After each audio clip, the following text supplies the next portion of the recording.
quiet corners of a bustling school hallway in Sydney, where ambition smelled like fresh ink and broken dreams, lived a girl named Jenna Chen, 17 years old. Slightly above average grades, quiet, observant, and, by her own estimation, entirely forgettable. But this story isn't about invisibility. Not really. It's about the burning ache of being almost enough, almost smart, almost pretty, almost the daughter her parents wanted.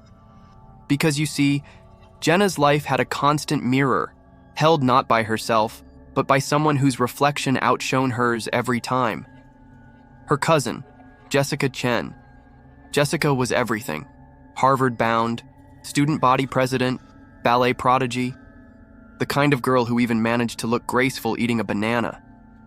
Jenna's parents adored her, always with the same painful phrase, "Why can't you be more like Jessica?" To Jenna, Jessica wasn't just a cousin. She was a reminder that perfection lived right across the street, and she, Jenna, would always be the footnote. And then came decision day. While her classmates posted acceptance letters on Instagram with nauseating hashtags like "Yay Future Ivy" and "Dream Big," Jenna faced a brutal, suffocating silence. Every single school she had applied to rejected her. Her dreams of proving her worth to her parents, her teachers, and to herself collapsed in 1 hour. She cried into her pillow that night and whispered something she didn't even mean to say. "I wish I was Jessica." A foolish, impulsive wish. But sometimes the universe listens when we're most broken. And sometimes it's in a cruel mood. She woke up to the smell of lavender shampoo. The first thing she noticed was that the room wasn't hers. The walls were white, clean, minimal. No posters, no mess. And on the desk, there was a schedule so precisely color-coded it looked military grade. Jenna looked in the mirror, but she wasn't there. Jessica was. Same almond eyes, same silk-smooth hair, same flawless face. She screamed, or at least she tried. But what came out was Jessica's perfect voice. She blinked, touched her cheek, ran her fingers down her arms, and felt a quiet, rising panic. She wasn't Jenna anymore. She was Jessica. At first, it felt like a wish come true.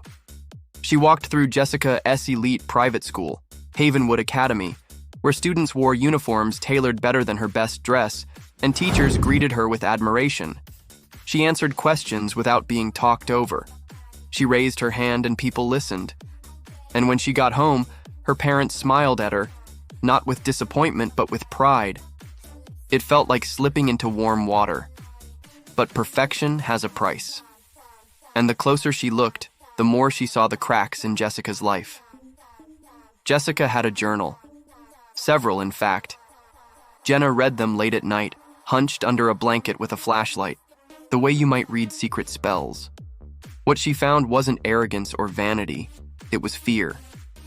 Jessica had been drowning in pressure, held up by expectation, broken by the constant need to be everything. The awards, the resume, the posture, all armor.